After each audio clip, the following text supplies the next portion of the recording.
My name is Deborah Marshall, and today I will be speaking on sexually abused children. The first point is, what is child sexual abuse? Child sexual abuse is when an adult or an older child uses a young child for sexual stimulation. One common form of sexual abuse of children is incest.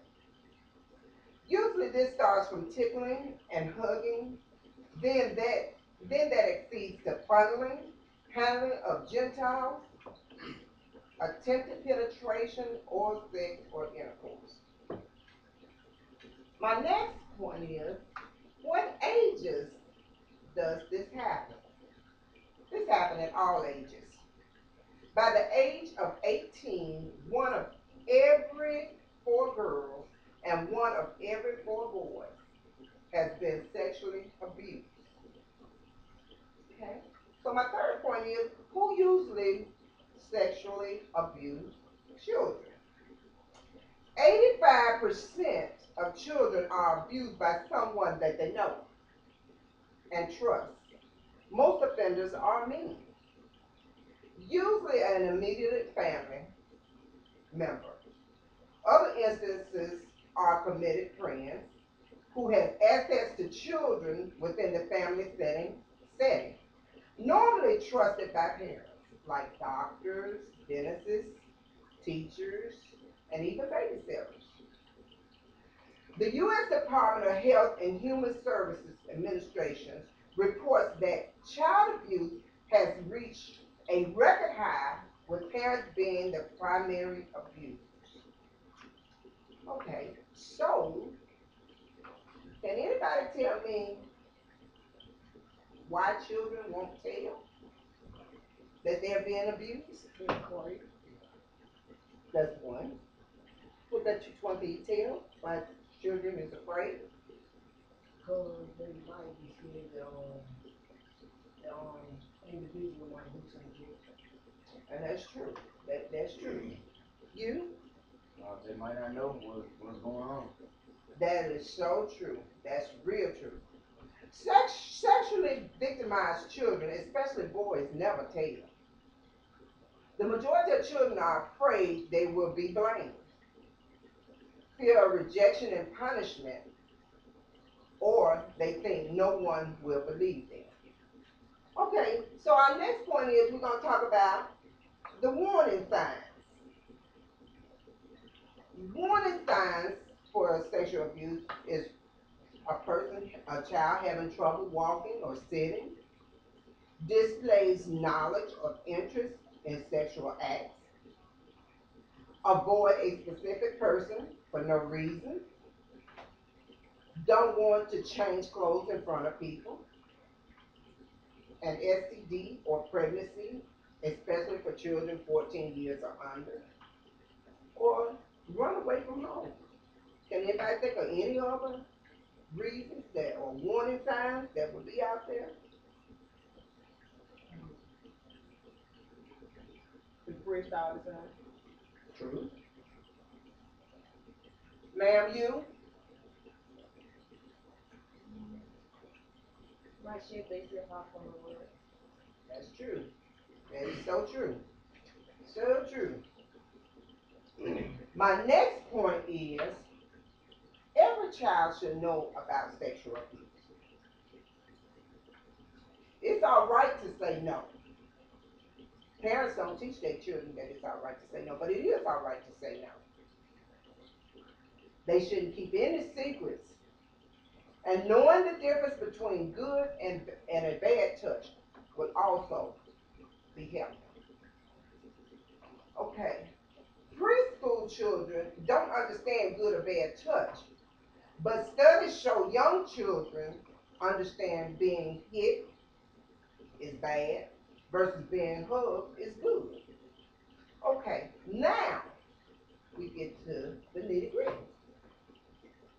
What can a parent do? Now, my concern is that parents need to take the initial responsibility in teaching their children about sexual abuse at a very early age as young as a toddler. Why? Because that will actually help prevent some of this sexual abuse. They need to take what their child says serious, refuse to leave children with people you don't trust. They need to teach them about the appropriate behavior, no matter who it may be, and they need to take notice and of when others take advantage or harass their children. Do anybody else have any other point that a parent should do? But most of the time, it's probably the parent who doing it. That's true. One or two other parents. But it's only one or two other parents. But usually if you have a parent in a group and they teaching their children this at an early age, then 9 times out of 10, if one of the parents is doing it to them, then the child still know that they're being sexually abused. Anybody else? One thing about sexual abuse people, the abusers, they're not violent. They're friendly people, and like they say, it's somebody that you know, pretty much know real good, and you don't think they will hurt you. So, but my conclusion to this all is child abuse is a worldwide epidemic. On a day-to-day basis, there are children from every city, every state, every country being affected by some form of child abuse. What are we to do? We can look for signs to help children when abuse first occurs. We can work on a presentation. We can work on a prevention to stop children from being harmed. Most of society today knows or has experienced a child being abused and are afraid or just doesn't want to be involved. The problem is that children are often terrorized, scared, or not educated enough to the subject to know what to do or how to react. While being abused, not only parents, but other adults should be the voice of children to protect them from future abuse. My concluding remark is we must teach our children about sexual abuse and prepare them to react to inappropriate touches or other signs of abuse. Society must refuse to tolerate abuse of any kind, not to mention that education and counseling are need to prompt healing for the abuser and victim.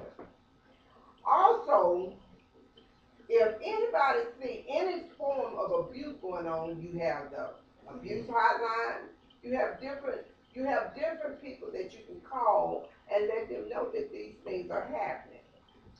Now, do anybody have any question about our subject today?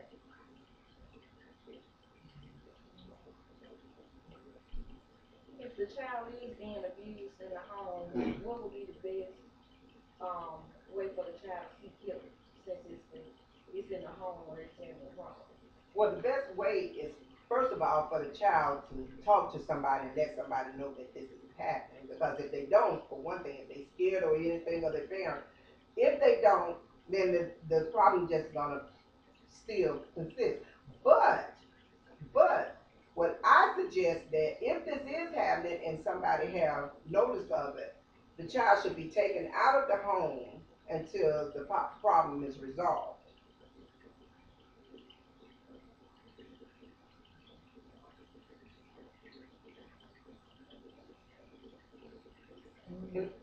Sir, you have any questions? Any questions, Warren? No, Miss Marshall.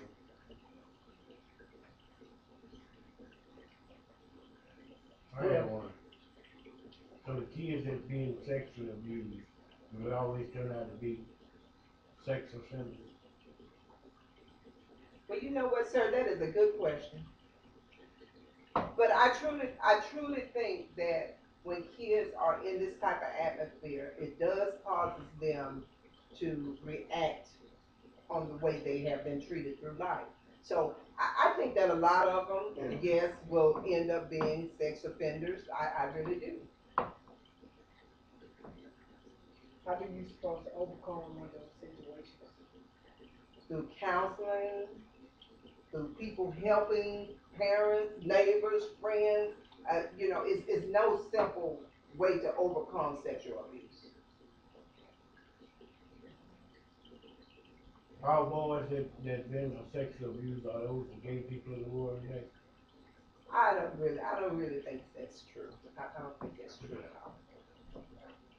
I think that's a whole different scenario. I think yes, it may be a certain percentage, but I don't think all that has been sexual abused are gay.